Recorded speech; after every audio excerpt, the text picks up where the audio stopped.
Ce programme vous est présenté par SPV Assurance. Plus de vie dans l'assurance.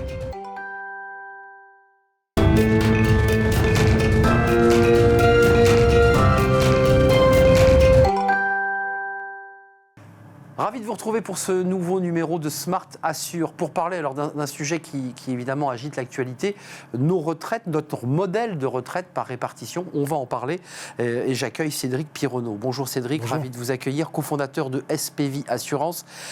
Et on va parler pendant près de 26 minutes avec tous nos invités et avec vous évidemment de notre système. Alors, il y a beaucoup de mots comme ça qu'on jette et qui sont souvent des mots très abrasifs. Capitalisation, répartition, une réforme tous les 5 ans pour réformer notre modèle.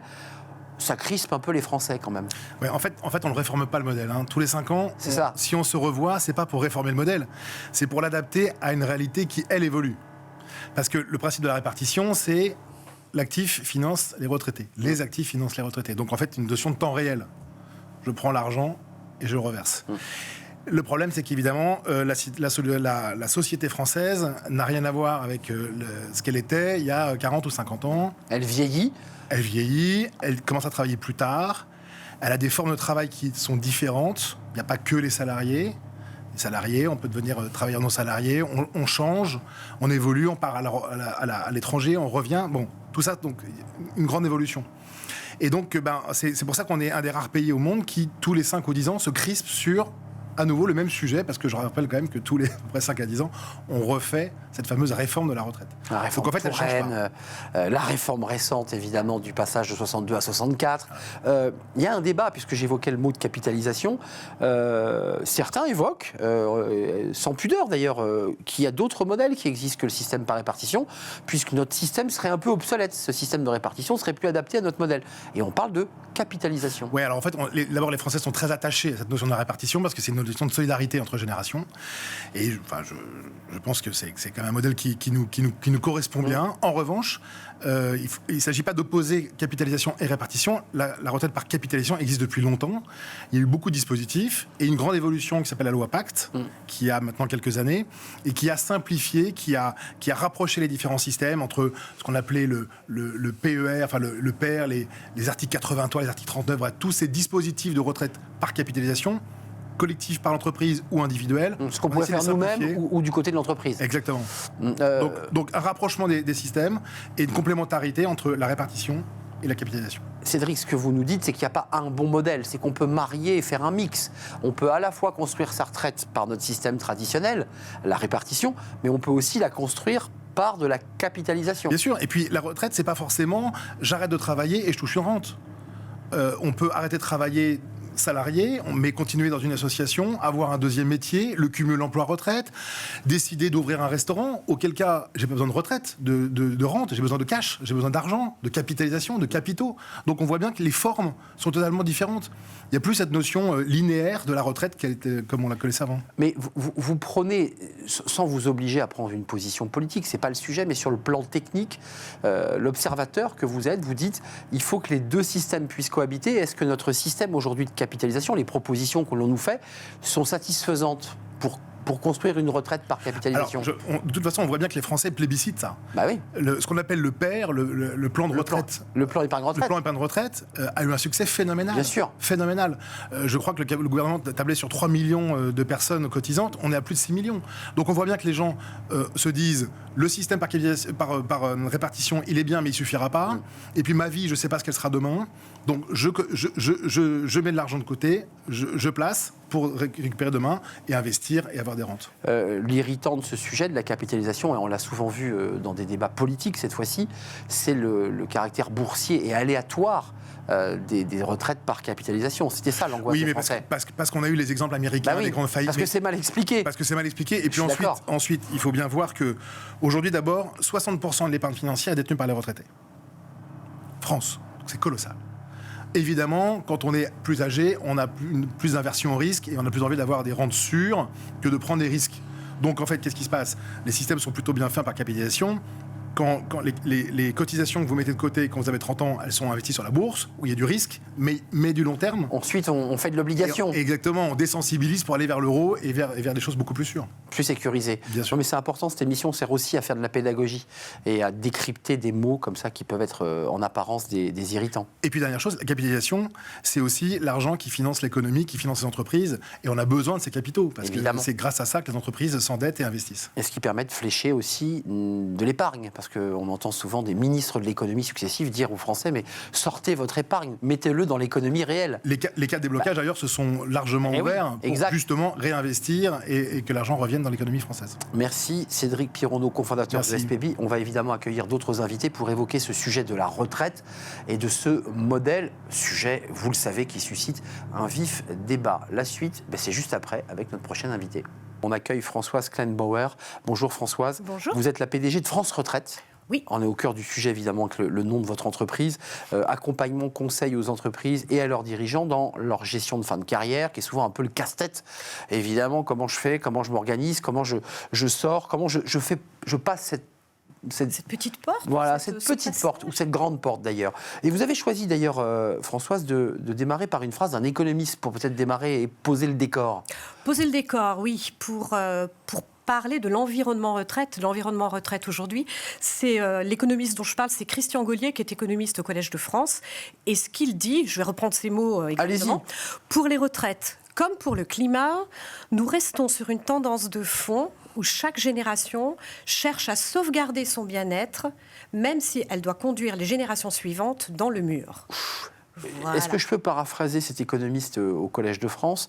Est-ce qu'il n'est pas en train de nous dire, cet économiste, qu'une génération, les baby-boomers, seraient partis avec la caisse en oubliant de la distribuer? Je pense qu'il n'accuse personne en particulier, pas nécessairement que les baby-boomers. Tout le monde a cette réaction. Chacun a cette réaction. C'est plutôt peut-être ça le point majeur qu'il faut avoir en tête. Et même si effectivement lui, il a cette phrase, j'aurais quand même tendance à atténuer un petit peu les propos, parce que je pense qu'on peut quand même mettre un petit peu de soleil sur l'avenir de nos régimes de retraite. Je pense que c'est important. Vous avez raison de mettre du soleil. Quand même, il y a une évolution de la place qu'occupe le travail dans nos cycles de vie et qui, pour le coup, vient percuter aussi notre modèle de retraite. Exactement. Et là, vous touchez vraiment le vrai sujet. C'est que je pense que, un des faits que l'on constate, c'est que la notion de travail vient bousculer nos sociétés aujourd'hui et qu'elle aura un impact demain, et même peut-être même dès aujourd'hui, sur nos retraites. Et c'est prendre conscience de ce fait-là qui permet aussi d'avoir un rayon de soleil. Je voudrais donner un exemple sur cette notion de travail qui évolue. C'est aujourd'hui, dans nos sociétés, on a une population qui grandit, qui s'appelle les slasheurs. Les slasheurs, c'est le petit symbole slash, où on se définit professionnellement. Globalement, par exemple, on est consultant retraite, slash musicien, slash trésorier d'une association. C'est ça. Ce qui veut dire Exact. que le travail n'occupe pas la même place qu'auparavant au cœur de notre vie. Alors on peut se dire, mais quel lien avec la retraite? Eh bien, nos régimes de retraite, aujourd'hui, prévoient déjà dans leur dispositif une façon de considérer cette place du travail dans le cycle de vie. Des travails dans le cycle de vie, et plus exactement là où ils ne considèrent pas nécessairement très bien encore aujourd'hui comment est-ce qu'ils vont traiter les slasheurs, mais dans certaines circonstances, les slasheurs sont déjà reconnus, c'est en fin de carrière. Il y a un dispositif qui s'appelle la retraite progressive, qui permet de partir progressivement en retraite, ça porte bien son nom. Eh bien, c'est un dispositif qui permet de se lâcher entre activité et retraite. D'ailleurs, Françoise, il y a aussi la possibilité, vous allez me le confirmer, de pouvoir quitter son emploi de salarié, faire valoir ses droits à la retraite, et 6 mois plus tard, je crois qu'il y a un délai de 6 mois, de réenchaîner comme consultant. Effectivement, c'est même possible de le faire immédiatement, c'est même possible de le faire au-delà de la carrière de salarié. C'est ce qui s'appelle le cumul emploi-retraite. C'est aussi une manière de combiner deux activités, de statut, celui d'actif et de retraité. Et c'est ça aussi peut-être l'évolution de nos sociétés. C'est un très bel outil. La retraite progressive est vraiment un super outil, un outil d'avenir pour demain, avec l'évolution de l'activité qui devra sans doute durer plus longtemps. C'est vraiment un moyen de maintenir dans l'emploi les seniors. Oui, je comprends. Et peut-être même avec une réflexion du gouvernement pour aménager le temps de travail, la manière dont on va doucement quitter l'emploi. Pas dans une rupture, mais dans une progression évolutive. Un tout dernier mot quand même sur c'est un mot qui fait peur quand on s'intéresse à la retraite, c'est le taux de remplacement. Oui. Le taux de remplacement, il a baissé. Ça veut dire qu'en bout de course, la pension est plus faible. Et ça génère des angoisses. Bien sûr, mais là aussi, c'est peut-être le deuxième rayon de soleil que je voudrais donner sur l'avenir de rayon de soleil. C'est pas que le rayon de soleil n'est pas que le taux de remplacement diminue. Le rayon de soleil, c'est que l'on devient conscient que l'on va devenir acteur de son projet retraite. Depuis de nombreuses années, on nous sensibilise au fait qu'il va falloir qu'on prenne sa retraite en main. Et globalement, on est informés sur le fait qu'il y a des choses à faire. Aujourd'hui, on voit France Retraite, dans les personnes qu'on accompagne sur les départs en retraite, les personnes ne savent pas trouver les réponses à leurs questions, ne savent pas quantifier les impacts. Par contre, elles commencent à se poser les bonnes questions. Et c'est le début d'une marche en avant et du fait que l'on devient acteur de son projet. Si on se pose des questions, c'est qu'on devient acteur de son projet de vie. Et acteur et vérifier quand même que tout est en règle. J'ai vu qu'il y avait pas mal d'erreurs dans les dossiers. Oui, vérifier quand même à minima que tout est en règle. Il faut vérifier, il faut contrôler, et c'est vrai que quand c'est pas son métier, c'est pas toujours évident de détecter là où c'est juste ou faux, et qu'on s'embarque quand même pendant 20, 25, 30 ans où on va percevoir une pension, c'est mieux qu'elle soit calculée exactement. Nous sommes d'accord. Merci pour ces éclairages, merci pour cette belle phrase de l'économiste que vous nous avez cité, Christian Gaulier, et merci à vous, Françoise Kleinbauer. Vous êtes la PDG de France Retraite. Merci. Merci de nous avoir rendu visite. Notre prochaine invité, vous devinez, on va bien sûr parler des retraites pour parler justement de ce sujet épineux au cœur de l'actualité. On parle avec Roxane Magny. Bonjour Roxane. Bonjour. Ravi de vous accueillir. Vous êtes responsable département patrimoine chez SPVie Assurance. Absolument. Et on va parler de cette fameuse loi Pacte. On en a parlé tout à l'heure avec Cédric Pironneau, mais on va y revenir. Loi de simplification qui permet de simplifier l'épargne retraite ? Alors, elle simplifie, c'est un peu réducteur, mais en fait l'idée, c'est que, avant donc la loi Pacte qui est entrée en vigueur en 2019, on avait plusieurs dispositifs d'épargne retraite qui coexistaient. Donc des dispositifs à la fois collectifs, comme l'article 83 qui est un régime à cotisation définie, le PERCO, donc le plan d'épargne retraite collectif, très connu, et des dispositifs individuels comme le Madelin, qui est ouvert aux travailleurs non salariés, et le PERP qui est ouvert à tout individu qui souhaiterait à la fois défiscaliser et épargner. La loi Pacte rassemble en fait. En fait, la loi Pacte, effectivement, elle rassemble, elle permet de mutualiser en tout cas l'ensemble des enveloppes qui auraient été constituées tout au long d'une carrière, donc une carrière de chef d'entreprise, de salarié, peu importe son statut, et elle permet de transférer l'ensemble de ces enveloppes sur un seul et même dispositif.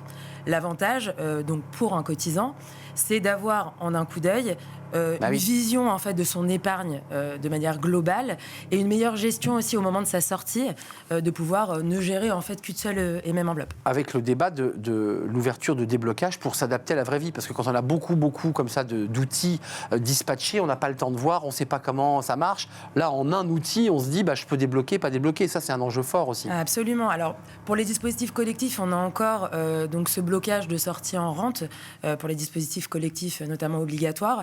En revanche, pour les dispositifs individuels, aujourd'hui, la loi Pacte a ouvert des cas, d'autres cas de déblocage. Alors, déjà, la première chose, c'est que historiquement, on avait la possibilité uniquement de sortir en rente au moment de la liquidation des droits à retraite. C'est vrai qu'on avait quand même la sensation, en tout cas pour les épargnants, d'être bloqués avec un taux de rente qui était parfois ridicule.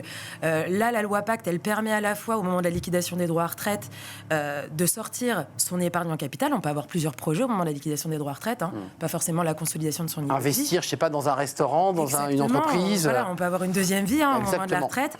On peut aussi avoir des projets immobiliers, peu importe. Et puis en plus, pendant la constitution de l'épargne, on a aussi ouvert un cas de déblocage anticipé qui est l'acquisition de la résidence principale. Donc cette faculté de pouvoir sortir son épargne pour apporter dans le cas de ce projet qui est, on connaît en fait un projet qui est très important. Mais au-delà de ça, alors on l'appelle désormais le plan d'épargne retraite, le PER. Le PER maintenant n'est plus vu uniquement comme outil retraite, mais également comme un outil qui s'adapte à la vie pour d'autres projets. On peut utiliser le PER dans une optique de transmission, par exemple. Beaucoup plus souple. Exactement. Et plus adaptable aux configurations finalement de la vie de chacun. Exactement, il s'adapte aux enjeux de la vie. Roxane, il nous reste 1 minute 35, c'est court, mais l'expérience terrain que vous avez, ça fonctionne tout ça ? Est-ce que cette facilité, cette agilité, ce déblocage plus simple, en rente ou en cash, est-ce que ça fonctionne ? Est-ce que les Français adhèrent ? Alors, le constat qu'on fait aujourd'hui, c'est qu'effectivement, ça marche. c'est un dispositif qui fonctionne. Donc les chefs d'entreprise qui nous consultent et qui ont des préoccupations à la fois personnelles et qui peuvent avoir aussi le souci de fidéliser leurs salariés, etc., donc adhèrent parfaitement au plan d'épargne retraite, beaucoup plus qu'avant, justement par son adaptabilité, c'est cette facilité de gestion. Et en plus, on conserve les avantages fiscaux et aussi, on constate aussi un allègement social sur des dispositifs collectifs. Donc, très intéressant. Tous ces éléments-là nous permettent au PER de se d'être plébiscité. Voilà, de se démocratiser.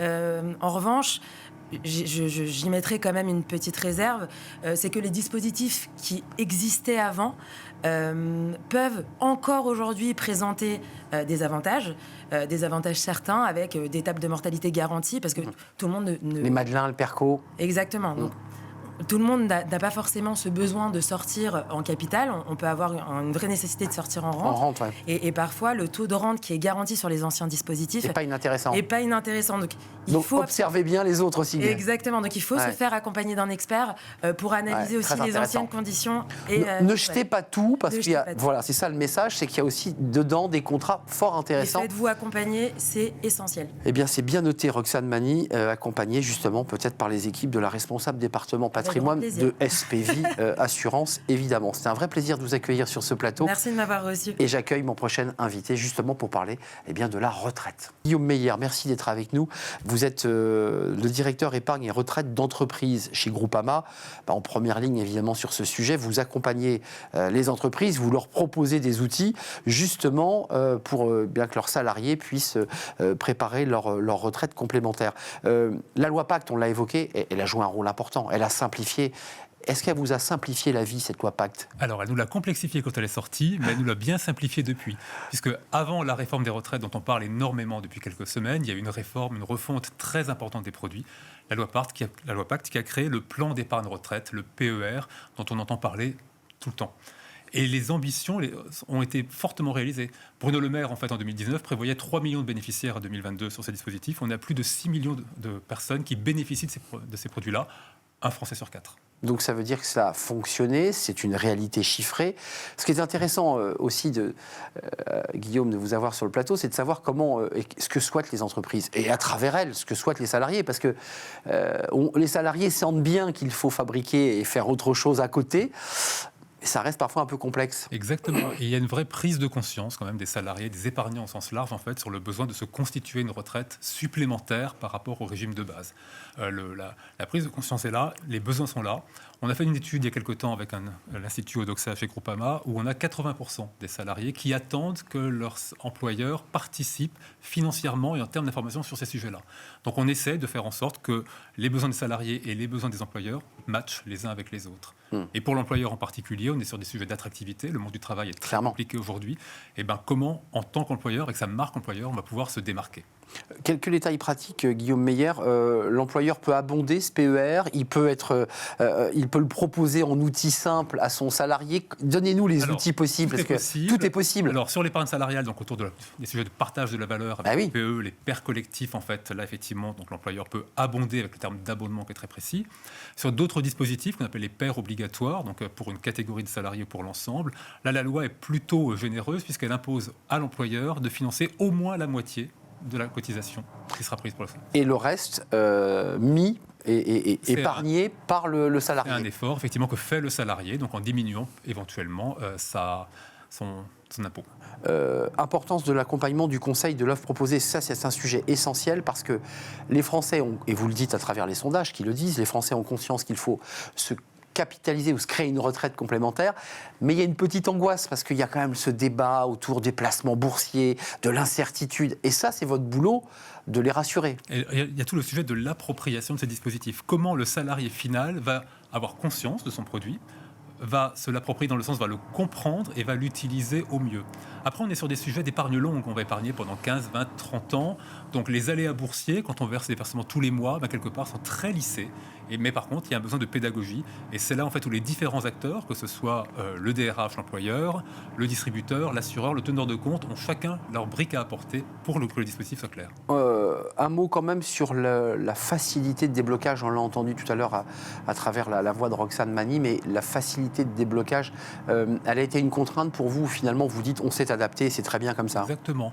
Les produits n'ont pas beaucoup changé, en fait, in fine. Il y a des facultés de déblocage qui ont été un frein qui a été levé, comme l'achat de la résidence principale qui permet de récupérer l'épargne. Ce n'est pas forcément un bon conseil à donner, parce que fiscalement, en fait, on va réintégrer l'intégralité dans le revenu fiscal. Donc vous dites qu'il vaut mieux le conserver malgré tout. Mieux le conserver, il vaut sans doute mieux faire un prêt supplémentaire. D'accord, donc ne débloquez pas forcément, parce que pour des raisons fiscales, vous êtes perdant, c'est ce que vous dites. En gros, on risque de franchir une tranche marginale d'imposition supérieure, ce qui est un peu dommage. Un dernier mot avant de nous quitter, Guillaume Meyer, pour toucher au plus près ces salariés qui ont un besoin de comprendre et d'informations.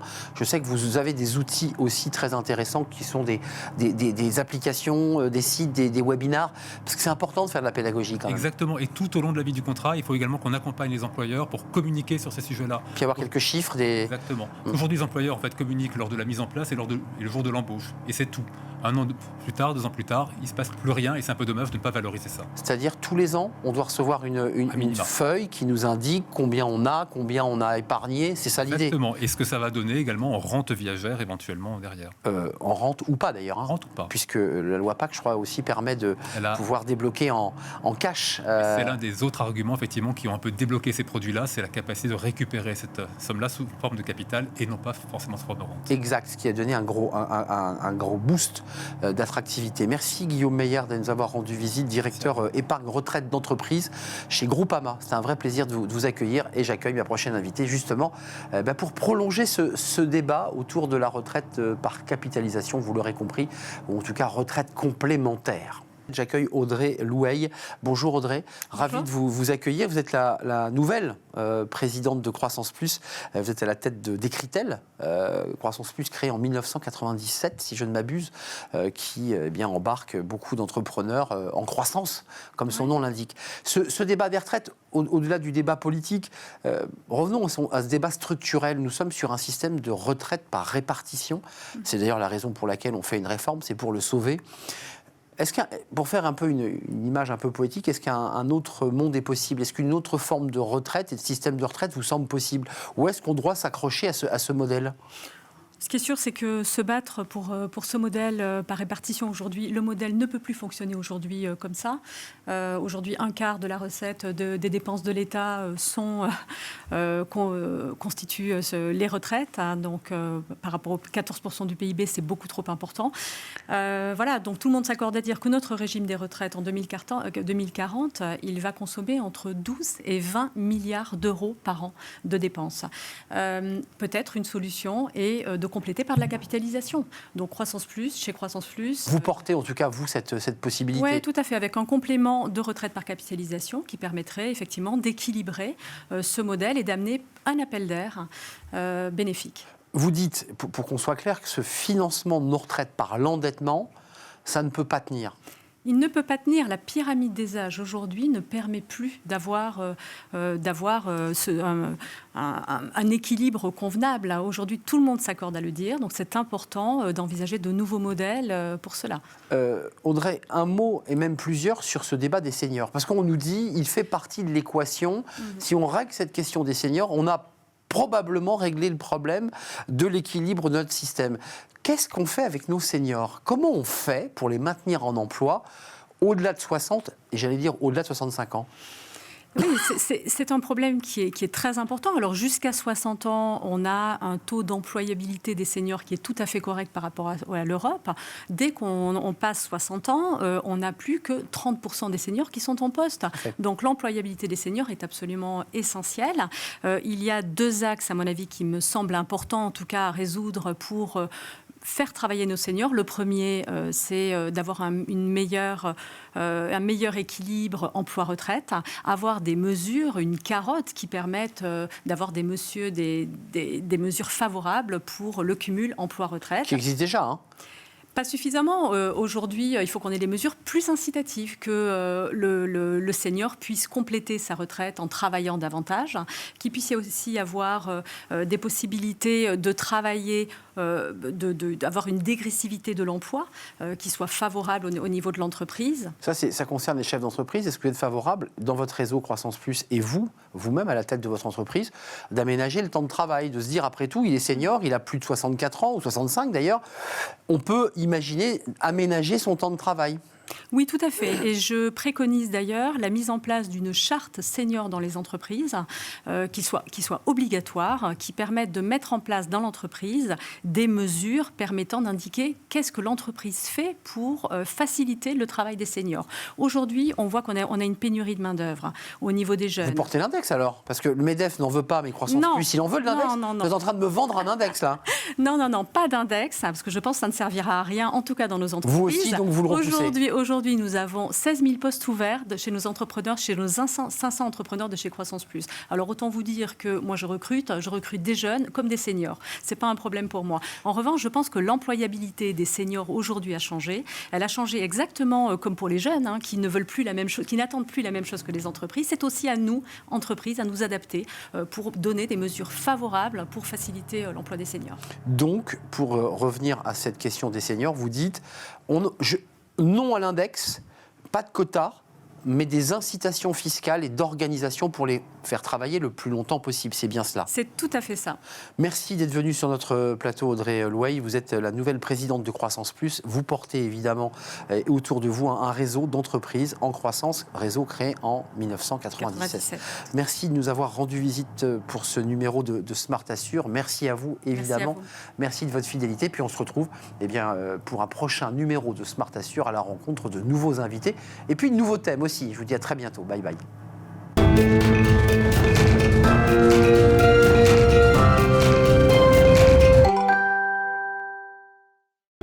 Ce programme vous a été présenté par SPV Assurance. Plus de vie dans l'assurance.